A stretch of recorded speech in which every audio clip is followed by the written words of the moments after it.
شنیدستم که صیاد در مرغزار برون رفت روز به عزم شکار.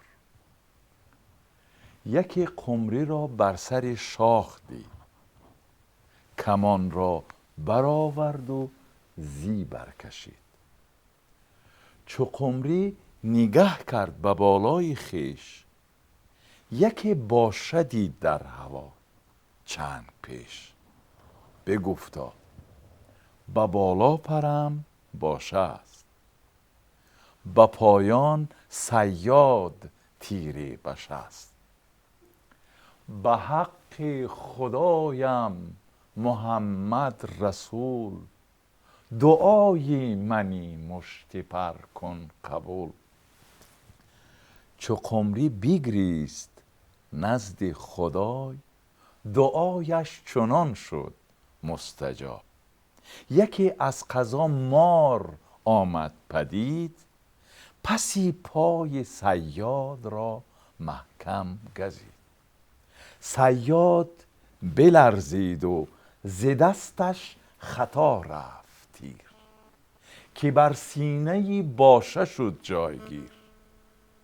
چو قمری پرید و برفت اندر هوا، 200 بار می کرد ذکر خدا. رضاگی خدا را ندانم که چیست، 2 تن زنده مرد و یکی مرده زیست. اگر تیغ گردون بجنبد ز جای، نبرد رگی را نخواهد خدای. سلامت باشید. بهترین. ولی میدونید چی، هر باری شما انتظار باشید هر باری شما در طریق تلویزیون یعنی طریق آینه نیلگون شعر میخونید یا قرائت میکنید، البته که مردم به همین شعر خونده شما یعنی توجه زیاد میکنند و البته که حفظ میکنند. پیش از آنی که شما خونده اید یا قرائت کردید 100 بار شاید این شعر رو قرائت کردن ولی ذوق حفظ کردن ندارن.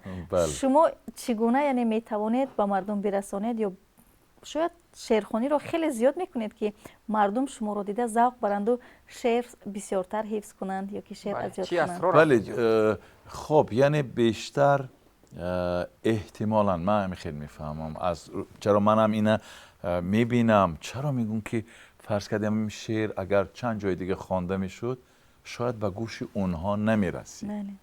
اما وقتی که از این لبها این شعر بیرون میآید با آویزه ها با معنی هایی که خیلی این شعر روشن می شود. یعنی ببینیم ما شعر میخوانیم گاه روشن نمی شود و وقتی که نمیدونم این کمال آداب نیست اما زمانی که من میخوانم میبینن، یعنی بجز آن که میشنون میبینن قصه را.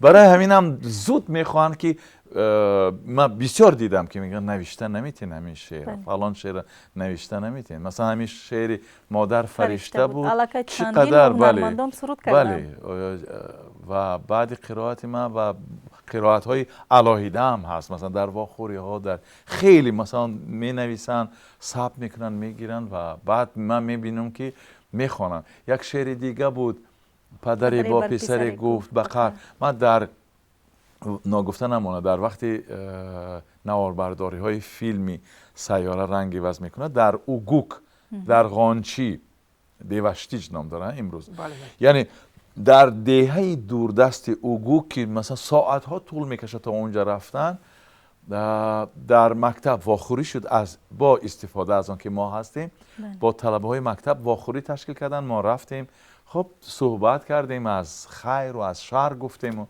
و ناخواست از میان معلم ها یک کسی گفت که آیا امکان داره که همین شعر یک بار قرائت شود؟ من گفتم چرا نه، ممکن است. و وقتی که ما در روبروی یک مکتبی که مثلا خیلی طلبه زیاد در روبروی ما ایستاده بودن، من یکی نگاه کردم که برابر ما 4 یا 5 نفر میخواندن.